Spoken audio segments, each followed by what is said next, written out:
Good morning, evening, night, or afternoon, everyone.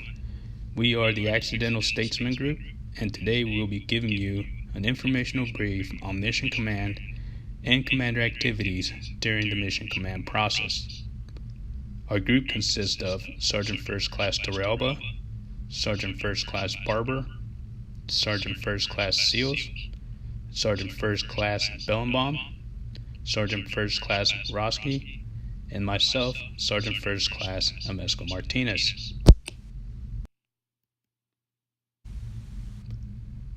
Today we will talk about the Mission Command philosophy, understand, visualize, describe, lead, direct, assess, critical thinking, and problem-solving aspects of Mission Command. This slide depicts the atmospherics for a brief. It takes place in 2003 in the city of Mosul, Iraq. This slide also shows the composition of the 101st Airborne Division, and we will also highlight some important decisions made by General Petraeus and how it pertains to Mission Command.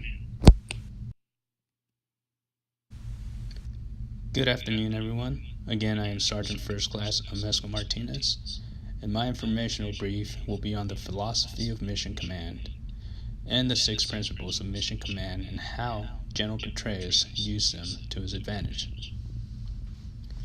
Mission Command is the exercise of authority and direction by the commander using mission orders to enable disciplined initiative within the commander's intent in order to empower agile and adaptive leaders in the conduct of unified land operations.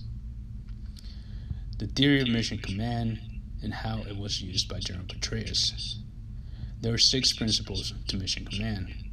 The first principle of Mission Command is building cohesive teams through mutual trust. Mutual trust is shared confidence among commanders, subordinates, and partners. Trust must be earned, and it is gained or lost through everyday actions. It is also based on personal qualities, such as professional competence, personal example, and integrity. Trust also comes from successful shared experiences during training or sometimes during combat. And the 101st Airborne was able to accomplish this prior to deployment to Iraq, and it manifested in the 101st Airborne's clearing of the city of Najaf, which up to this point in the war was the largest major city cleared by U.S. coalition forces. Having a shared understanding is the second principle of Mission Command. This can be a critical challenge for commanders, staffs, and unified action partners, especially when it comes to solving an approach to a new operational environment. General Petraeus was able to establish a culture of collaboration through shared information, perspective, questions, and assumptions by exchanging ideas to help create and maintain a shared understanding. This was exhibited during the monumental task of consolidating U.S. forces and allies such as Britain, Spain, Poland, Italy, and other nations to accomplish a shared understanding.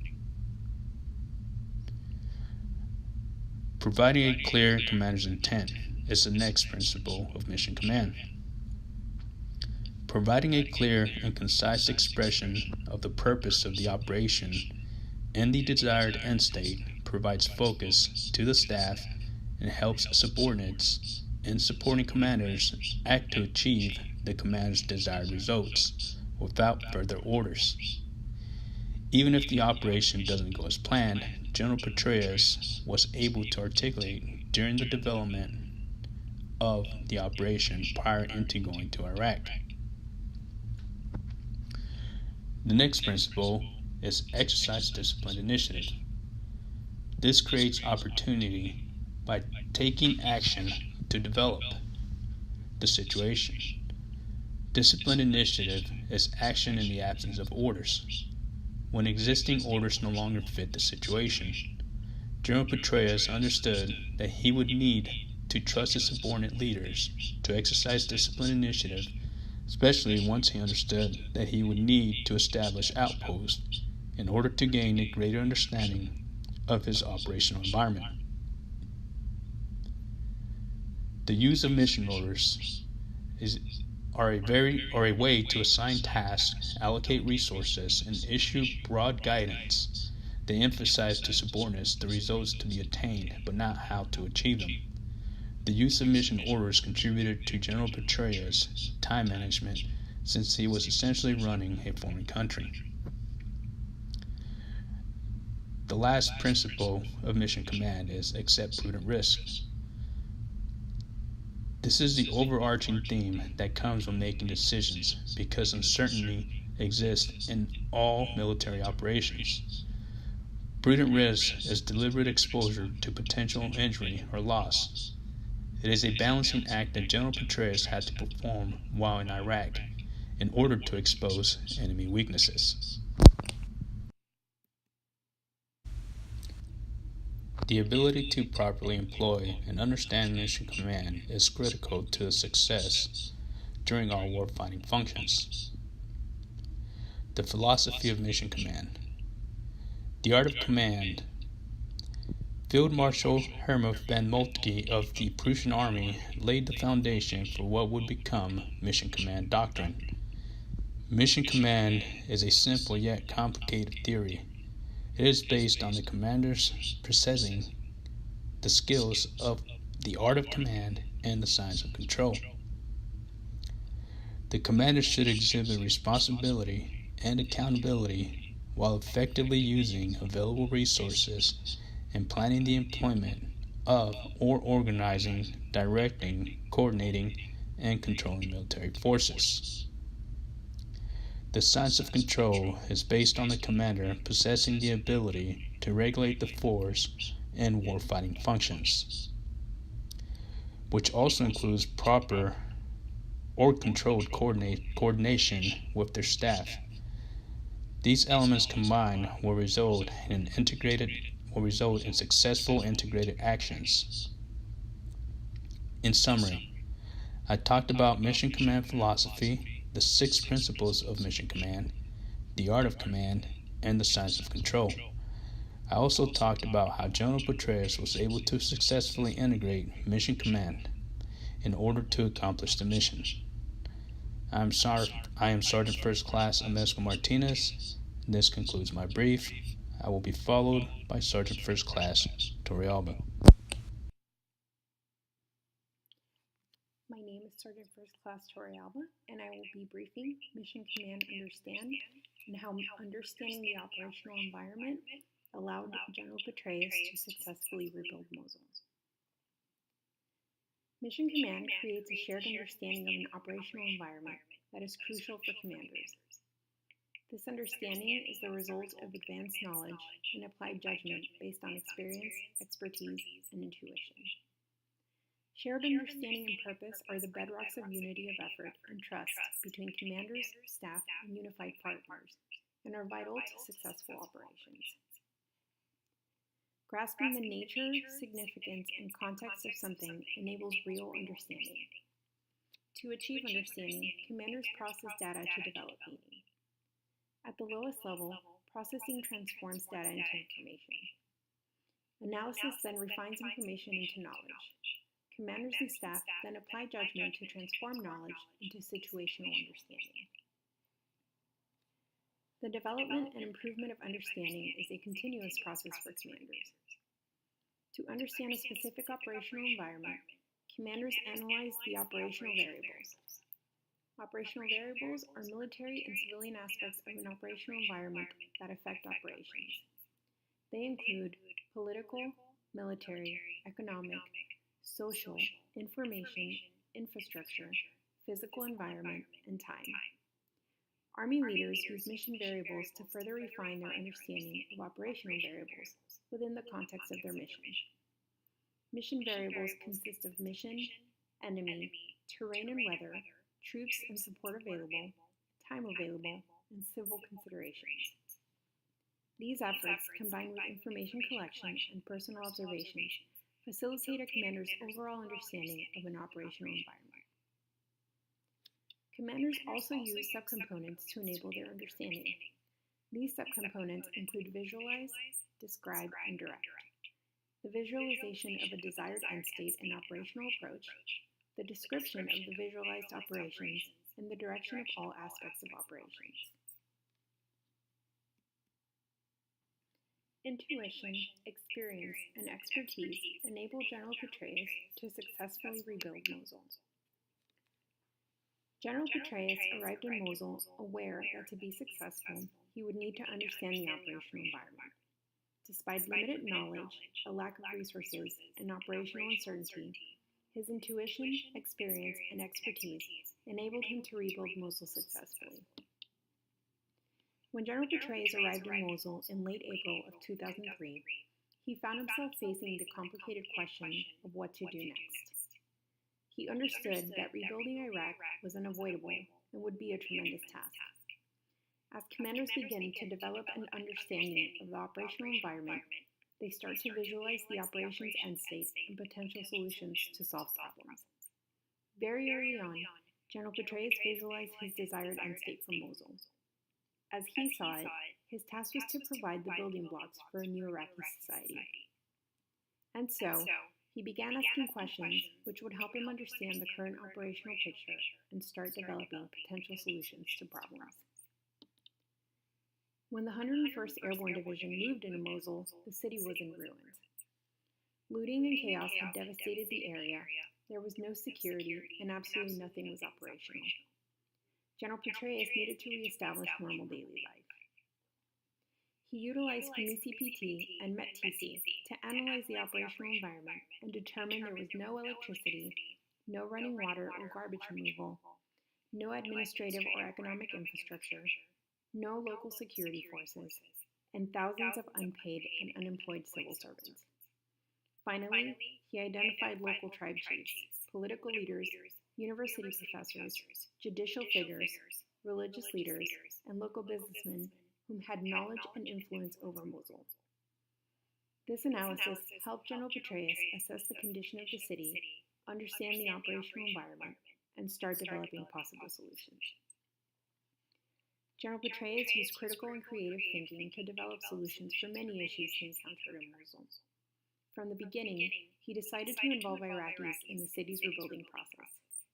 He suspected the best way to do this was through a representative government, so he decided to hold elections. Establishing an interim government was just the beginning. Administrative infrastructure was non-existent in Mosul.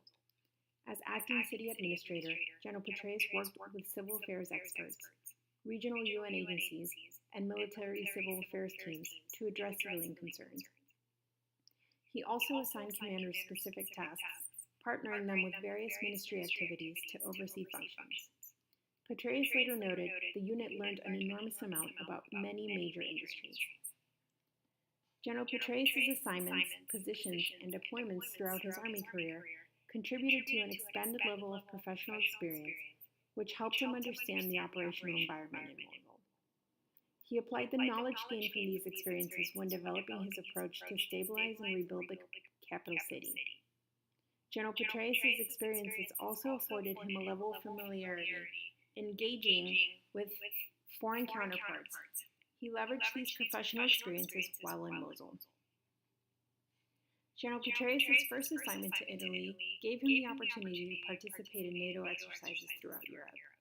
In follow-on assignments, General Petraeus joined the Army Chief of Staff and the Chairman of the Joint Chiefs of Staff on numerous overseas trips as an aide and executive officer. These positions allowed General Petraeus to observe firsthand senior officers dealing at high levels with their foreign counterparts. Additionally, following the September 11 attacks on the U.S., General Petraeus served as the deputy commander of a counterterrorism joint interagency task force where he worked with all the U.S. intelligence elements. There, he learned the mechanics of multinational operations in a complex ethno-religious context. Deployments to regions with issues like those in Mosul also made General Petraeus comfortable working in limited environments. When he assumed command of the 101st, General Petraeus had experience leading in Panama, Haiti, Kuwait, and Bosnia. The deployments expanded General Petraeus' interactions with partner nation forces and helped him understand how he needed to operate in Mosul. Petraeus stated later that he felt fortunate as he considered his steps in Mosul to be able to draw on his experiences in Central America, Haiti, and Bosnia. General Petraeus received a PhD in International Relations and Economics from Princeton University in 1987. Soon after, he led a brigade from the 82nd Airborne Division through a rotation in the Joint Readiness Training Center, which focused on low-intensity conflict and nation-building. By the time he moved the 101st into Mosul, General Petraeus' expertise, developed by his academic knowledge and training, contributed to his thorough understanding of the operational environment. Command experience also contributed to General Petraeus' expertise. He astutely managed his subordinate commanders, recognizing the group's peacekeeping experience from tours in Kosovo, Panama, Afghanistan, and Bosnia. He trusted his leaders, confidently employing them in any capacity anywhere in his battle space. During his time in Mosul, General Petraeus fully embraced flexibility as a commander, allowing him to continuously develop his understanding of the operational environment and adjust his efforts when needed.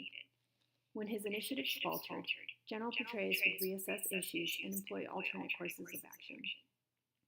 As his understanding of the operational space expanded, he was able to address setbacks quickly and effectively confront ongoing issues associated with rebuilding Mosul. Using intuition, experience, and expertise, General Petraeus developed a thorough understanding of the operational environment. This allowed him to employ creative and critical thinking to reconstitute daily life in the capital city. General Petraeus' efforts to continuously improve his understanding enabled him to lay the foundation for a new Iraqi society in Mosul and successfully rebuild Mosul. Sergeant First Class Barber, Mission Command Visualize. Definition: the mental process of developing situational understanding, determining a desired end state, and envisioning an operational approach by which the force will achieve that end state. Visualizing the desired end state requires commanders to clearly understand the operational environment and analyze the situation in terms of operational variables, mission variables, and other sources of knowledge and information. Commanders envision a set of desired future conditions or courses of action that represents the operations end state. Tools for visualizing are graphics, verbal, or written. Being able to visualize the mission. In order to win battles and win wars, a leader must be able to visualize their mission. Visualizing is doing your best to see into the future and applying what you see to the real world. Commanders' ability to visualize will drive their intent and end state. The end state is of utmost importance during mission planning. This is because the end state is what tells everyone down to the individual soldier if they have succeeded or failed. Leaders at all levels must be able to visualize the commander's intent, apply it to the battlefield, and reach the end state in order to have mission success. The Army recognizes visualizing as it relates to mission command as the moment a commander starts understanding the operational environment and begins visualizing the end state as well as all the possible problems they may encounter. To help subordinate leaders visualize end state, commanders must also provide their intent. Intent is defined by the Army Doctrine Reference publication as commander's intent is a clear and concise expression of the purpose of the operation and the desired military end state that supports mission command, provides focus to the staff, and helps subordinate and supporting commanders act to achieve the commander's desired results without further orders, even when the operation does not unfold as planned. Each echelon of commander's intent nests within the higher command's intent and provides the basis for unity of effort throughout the force. The commander will then wargame, a physical approach to their visualization, in order to find and see the possible outcome of each decision. As the visualization of the desired intent and end state is achieved, commanders will continuously brief the changes to the subordinates and staff. The staff plays a vital role in the visualization process. They support the commander's vision through resourcing, organizing, providing feedback, and implementing direction to the supporting units and the commander. As a plan develops, leaders at all levels must be able to visualize the proper end state as it applies all the way up to the Army and the United States' best interests. General Petraeus was able to move through Iraq because of his ability to visualize the necessary end state, even though his higher command had not communicated their intent or end state. He was given the mission to secure the northern area of Iraq. Mosul was selected to be the headquarters. General Petraeus was responsible for being the first to begin building a permanent residence in the region. This meant there was no other lessons, strategies, or plans that had been made up until this point. He was a subject matter expert of this area. General Petraeus had to depend on his ability to visualize the commander's intent and end state based off of previous guidance and his experience in order to be successful. The visualization of what the outcome needed to be drove the planning and actions of his unit. He began wargaming the possible outcomes and needs based off of past experiences in Haiti, Central America, and Bosnia. His staff support provided the enablers and feedback needed to create a plan that would eventually lead to the successful securing of Mosul. At the Master Sergeant level, visualizing may not be to the extreme of General Petraeus, but it is still just as important.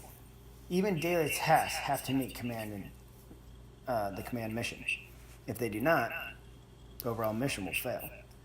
This requires every level of leadership to be able to visualize the intent and end state, determine the problems they might encounter, and then execute a successful mission or assigned task. If a leader struggles at being able to visualize the command mission, they will likely fail to assess the work through friction, which may lead to mission failure. Leaders must be self-aware enough to build their skills in this area and seek additional guidance from the command in order to ensure mission success. Building visualization skills can be done through leadership development classes, or LPDs. In the class, practice wargaming scenarios. Bring together everyone's plans and begin to discuss them. This will allow the leaders to learn from one another. It will also help the unit leaders to achieve a shared understanding of how they operate. Another way is to study doctrine and historical events. Studying from lessons learned can provide the knowledge of what not to do and what to do when faced with certain missions. This is a more direct approach and less creative method. Conduct a Q&A, or question and answers, following the readings in order to increase creativity and better understanding. Lastly, start by providing subordinate leaders smaller tasks to practice visualization. Smaller tasks allows them to fail without having a significant impact on the overall mission. As the individual becomes better at applying visualization, increase the responsibility of the task or mission to allow for gradual and firm foundation for using this method. It is also possible to use all three techniques. Many units use a combination of techniques to groom their leaders into better visualizers. These techniques will provide the necessary skills to develop a strong understanding of how to visualize multiple outcomes and scenarios. The more capable leaders are at visualizing outcomes, the higher the chance of mission success. Mission success is achieved through visualizing the commander's intent and applying it to the battlefield in order to reach the proper end state. Having a clear picture throughout the entire process of planning will enable all levels to have a good understanding of the end state, thus eliminating confusion and empowering subordinates and staff. If the leader cannot visualize the success of the mission, then the subordinates cannot be expected to achieve it. Applying the vision to real life through wargaming allows the leader to see the possible outcomes of their decisions. Using the staff to aid and enable the plan increases the visualization process. The staff's input is invaluable as they provide feedback and functions necessary to ensure capabilities and resources are available. Conducting leadership development classes to improve visualization capabilities throughout the command creates a more capable and understanding leader with the best chances at achieving the commander's end state and understanding how to apply mission command / visualization. Thank you. Sure. Being able to visualize the mission. In order to win battles and then wars, a leader must be able to visualize their mission. Visualizing is doing your best to see into the future and applying what you see to the real world. Good day, ladies and gentlemen. My name is Sergeant First Class Katima Seals, and my topic is Mission Analysis Describe. During Mission Analysis Describe, commanders explain their operational intent and approach to their subordinates in order to create a shared understanding, explain the purpose of the mission, and the courses of actions necessary to meet the end state. Major General Petraeus utilized mission analysis to gather information about Mosul, make informed decisions pertaining to his operational picture and courses of actions, prepare the way ahead, and execute his foresight. General Petraeus used the warfighting functions to build a knowledge base, acquire data, and share information with his leaders to enhance their understanding of the enemy and operational environment. Major General Petraeus' intent was to occupy Mosul, Iraq, provide the citizens with a secure environment, restore basic life services, and return the city to a state of normalcy. The general maintained a strict battle rhythm and conducted 2 conference calls a day. These calls allowed him to monitor and assess the operational picture continually, adjust his courses of actions if necessary, and assess if his methods were providing the desired results. The General's 7 a.m. commander's update consisted of all military leaders, liaisons, and Iraqi officials. His 5 p.m. staff update only involved U.S. military leaders. During the staff update, the subordinate commanders recounted the obstacles and struggles they experienced on their missions that day. Major General Petraeus possessed an extensive background in international relations, economics, and experience from numerous duty positions, which he used as grounds for reconstructing Mosul. Upon his arrival to Mosul, the general realized that before he could implement any change, he had to win the hearts of the citizens. His approach to gaining acceptance was to change the way his soldiers conducted themselves around the people. The general encouraged his soldiers to speak to the citizens, wave more, smile more, to do more. His motto was, "We are in a race to win the hearts of the people. What have you done today to help win this race?" General Petraeus understood the operational environment and knew that his first mission was to restore the basic life services to the people. On April 25, 2003, 3 days after his arrival in Mosul, Petraeus restored the country's electricity and water services and began reopening schools. Engineers cleared the debris from the roads and repaired runways which allowed the airports to open and cleared roads for everyday use. Petraeus created a regional information center that assisted residents in finding international aid, helped the residents identify carpools and emergency services. On April 26, 2003, presence patrols, which were U.S. military and Iraq civilian police, commenced walking the streets to maintain order and reduce crime that had run rampant since the onset of the war. On April 27, gas and petroleum services resumed. General Petraeus' actions were conducted rapidly in order to implement change immediately and not allow for resistance from opposing forces.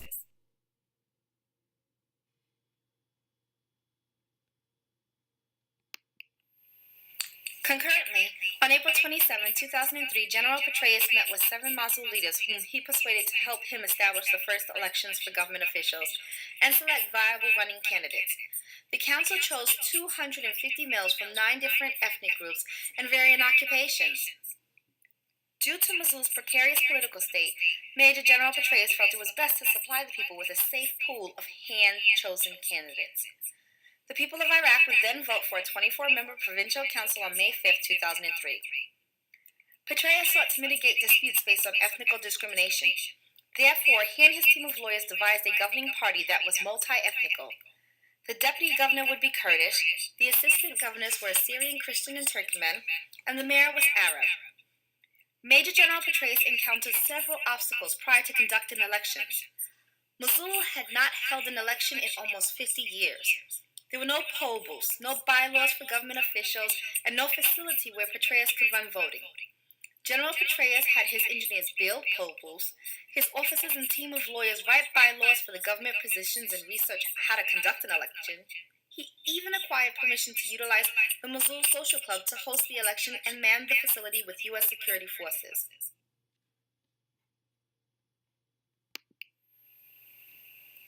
Major General Petraeus continually honed his operational plans to adjust to unforeseen variables and new operational demands, and democracy in Mosul spread. Under the general's orders, the 101st Airborne held 3 more elections in Mosul surrounding districts. On May 10, 2003, General Petraeus handed over the reins of government to the newly elected council and the people. Understanding the complexity of Iraqi culture, he used coalition money to rebuild the Nanavrine government building, hoping that the outward appearance would symbolize the solid foundation democracy and the newly elected officials represented.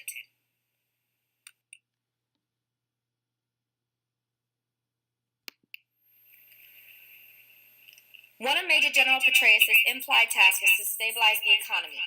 A nation cannot sustain itself without an influx of capital and commerce. Money and trade are necessary for a city to be self-sustaining. General Petraeus paid compensation to home and business owners of destroyed, damaged, or looted property. He went so far as to track down the owner of a cola factory to pay him for $25,000 worth of products American soldiers had consumed during the early days of the occupation of Mosul.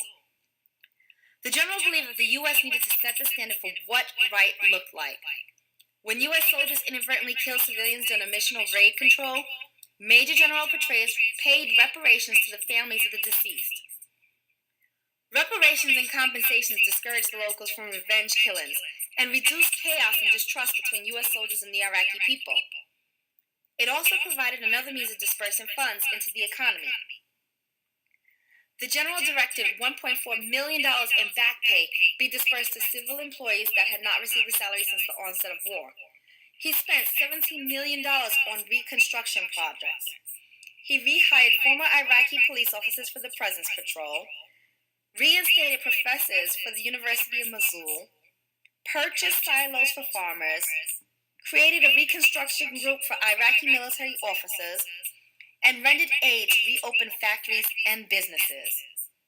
On May 6, 2003, General Petraeus reopened the borders to Syria, and by May 13th, he instituted transit fees to cross the border, $10 for cars and $20 for trucks.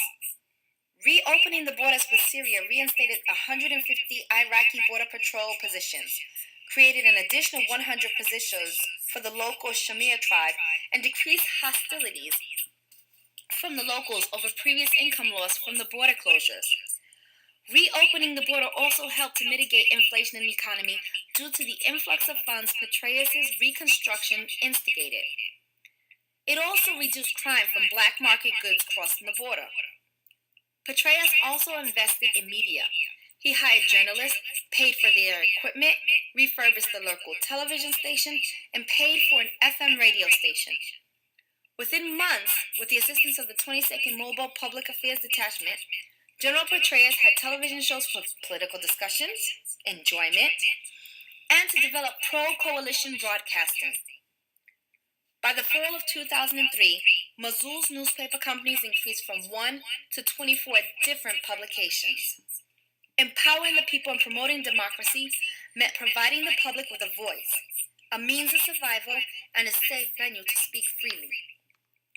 Major General Petraeus' orders were to go to Mosul and provide a secure environment, restore basic life services, and facilitate a return to normalcy.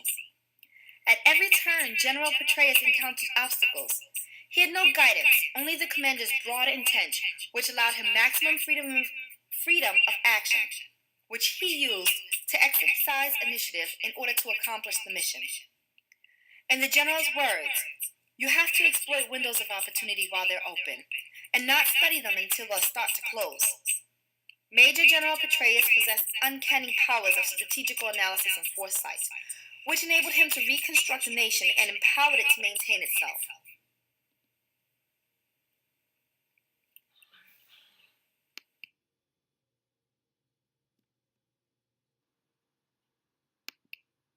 Hello everyone, I'm Sergeant First Class Bellingham. I'm going to be discussing policy number 1 and how it hindered a more rapid rebuilding of Mosul and Iraq due to its broad stroke limitations. First, a little background. The Iraq War was officially over on May 1st, 2013. Just over 2 weeks later, the U.S.-led Coalition Provisional Authority, or CPA, put into effect their first formal policy focused on rebuilding Iraq, deemed CPA Policy Number 1. It included provisions that prohibited any prior Ba'ath Party members from participating in any government or civil capacity and, over time, became more popularly known as the de-Ba'athification of Iraq. Its negative effects were felt immediately. Almost overnight, an estimated 50 to 100,000 civilians lost their jobs. Even within such vital fields as medicine and education, no aspect of public life was spared from the policy's extensive reach. In academia alone, over 16,000 professors and their staff were removed from their positions, a cut so debilitating that the CTA would later enhance the labor processes to allow for more teaching staff to remain, which otherwise would have resulted in the closing of many colleges and further compound the already severe youth unemployment rate. Additionally, after the Iraqi army and police forces were dismantled, there were another 100,000 security force positions vacated, and due to the policy, were becoming more and more difficult to fill. The situation ultimately resulted in about 20% of the initial $18 billion reconstruction funding to be allocated solely to security for the upcoming planned elections. From the start, policy number one placed superficial limitations against the use of Iraq's more educated, highly technical, and capable members of the population that would be most interested in rebuilding. This inaccessibility forced commanders to improvise and cut corners with the reconstruction timeline, and may have artificially extended it due to its overly strict application.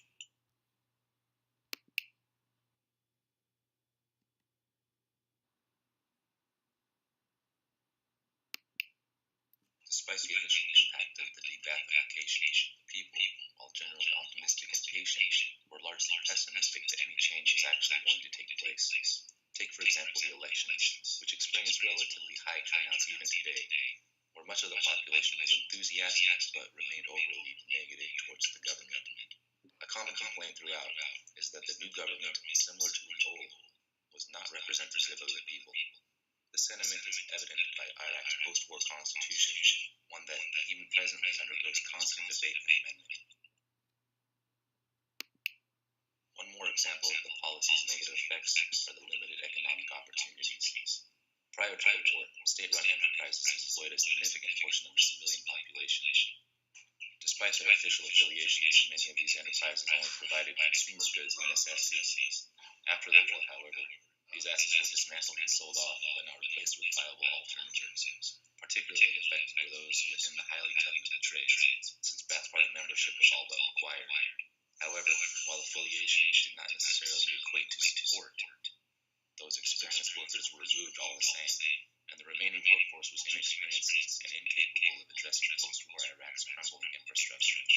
Sewage system repairs were slow, utilities were lacking or absent altogether, and the country experienced a rapid rise in waterborne illnesses. The commander's inability to employ the most capable workers was detrimental to the gamut of rebuilding efforts. It prevented commanders from utilizing the most competent members of society due solely to vague stipulations in the policies that prevented participation from any person with varying degrees of Ba'ath Party affiliation. Instead, Reconstruction was forced to rely on parties that may have had little investment in the success of their work and the long-term health of Iraqi infrastructure.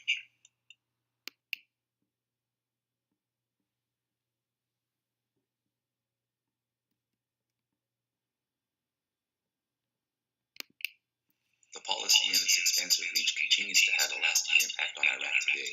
Youth unemployment, one of the key indicators of a country's economic health, remains significantly high in Iraq, reaching as high as 25% in some regions. This high unemployment following the war and implementation of policy number one has been directly attributed to the rise of Al-Qaeda in Iraq as well as ISIL. Additionally, the country's economy remains quite volatile and dependent on oil, no different from its pre-war posture. And the country still relies heavily on external support for security and training, as evidenced by the still over 9,000 U.S. persons in the country filling various support and advisory roles. So, what could have been a possible alternative to this policy? First and foremost, a less restrictive policy that was better able to utilize the skilled members of the population, regardless of arbitrary affiliation. Or at the very least, additional scrutiny that focused more on party conduct in lieu of party membership when deciding who would be ostracized. The policy, from the start, should have established realistic goals over blanket restrictions, but ultimately stunted the rate of repair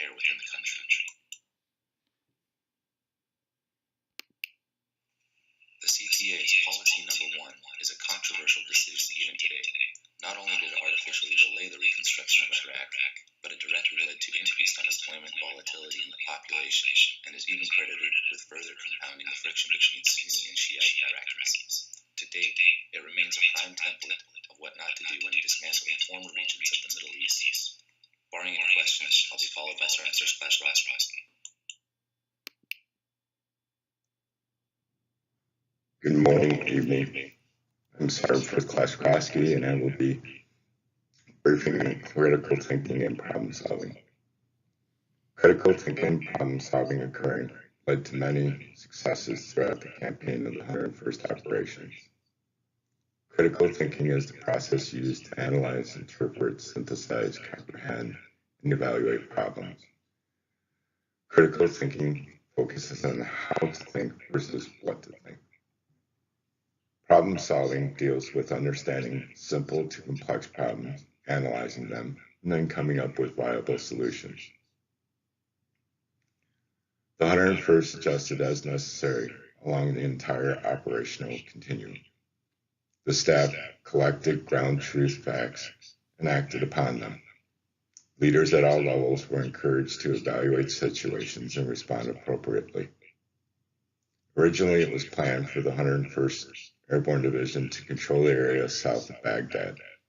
The division based plans and were briefed on key individuals based on this. When the regime in Iraq had been defeated, the 101st received orders to move to Mosul and establish control of the area. This was necessary because the 4th Infantry Division had been denied transit through Turkish territory to allow it to enter Iraq from the north. And because the 4th Infantry Division was tasked with control of Mosul and their inability to complete that mission, the 101st was tasked with this mission because it was the only air mobile division in the country, and it was felt that they could move quickly to establish control of the area. General Petraeus ordered his staff to gather information and reconnoiter the area in preparation for the move. The advanced forces would get ground truths as to the population's reaction to the division's presence, as well as understanding the lay of the land. Upon arrival, General Petraeus drove around through Mosul for over 6 hours to get a sense of the population's response and to assess ground truths of the area. Once the division had moved forward into the area, the division used presence patrols to gather information and act on that information. They would use this information to determine what services needed to be restored, the general population's sentiment to the division, and possible threats in the area.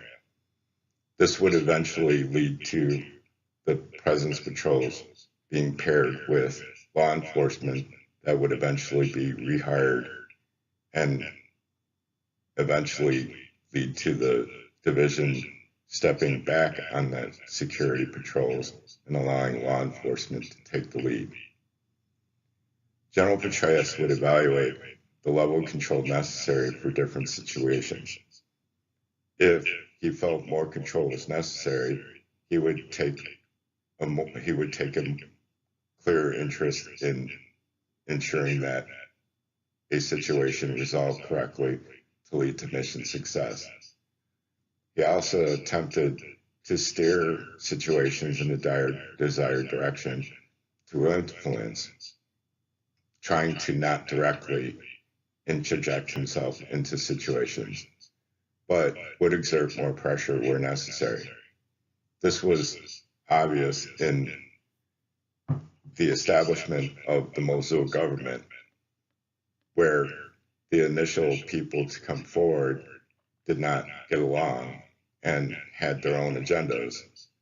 And General Petraeus would eventually convince them that they should not run for the political offices that would be voted on by the people. He also believed in using the right tool for the job. He utilized skills of the personnel within the division that they had acquired sometimes outside military service, such as engineering and other skills that were not necessarily their job within the military. He also leveraged the indigenous peoples of the area as contractors to complete work where they had the skills to do so. He also understood the need to provide the support needed to ensure success. This was done through multiple means, sometimes through the use of divisional power, sometimes through the use of funds acquired from the bank in the area, but it was always necessary to show that we were there not as an invading force, but as a liberating force. He pushed for the use of the right person for the job, regardless of policy, several times, deliberately going to the CPA and other higher echelon headquarters to receive permission to put personnel who should have been banned under Policy 1 into positions of control over different things, such as the university, the reestablishment of many of the professors, and the temporary assignment of one of the senior professors as the administrator of the university. He would also reestablish previous law enforcement people and even worked with previous generals of the Ba'ath Party after ensuring that they were not Ba'athists but only associated with the Ba'ath Party to hold the positions they did in the previous government. He also reached out to those people to establish the necessary agreement to support the situation and for them not to work against the the mission's goals.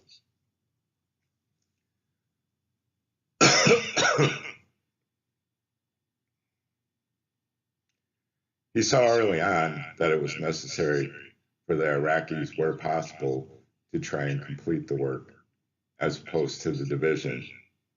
It both provided a way of showing that we were not there to invade, but to liberate. But it also employed many of the now out of work Iraqis and provided a sense of commerce in the area. This would also be extended further on when General Petraeus realized that there actually needed to be commerce in the area and worked with the CPA and other organizations to provisionally reopen the border with Syria to allow trade between Syria and the Mosul area, as well as the reestablishment of a trade of oil for electricity also along that Syrian border, which led to many of the Iraqis being reemployed.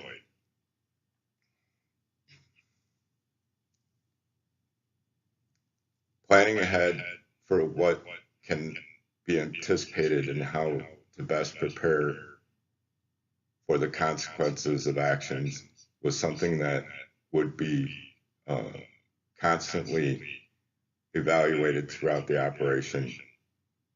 The division had meetings to both discuss what had been completed, but also what had been found that now needed to be completed because of the consequences of our actions.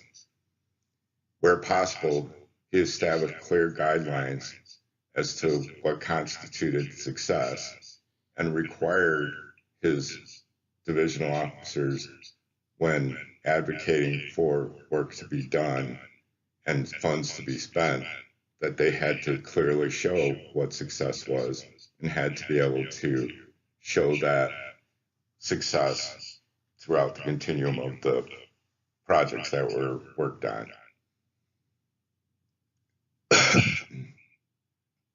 He allowed his subordinates a large amount of autonomy in completion of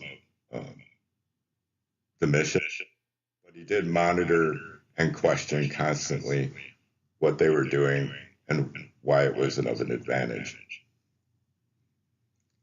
Intuitively, as you look through the operation, you'll notice that most of the critical thinking could be defined within the doctrinal thinking of the military, such as MDMP and SWAT-MSO and ASCOPE.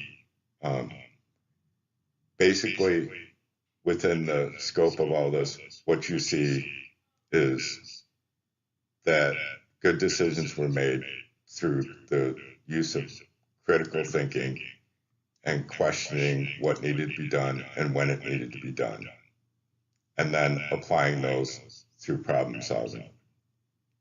That concludes my brief. If you have any questions, please let me know.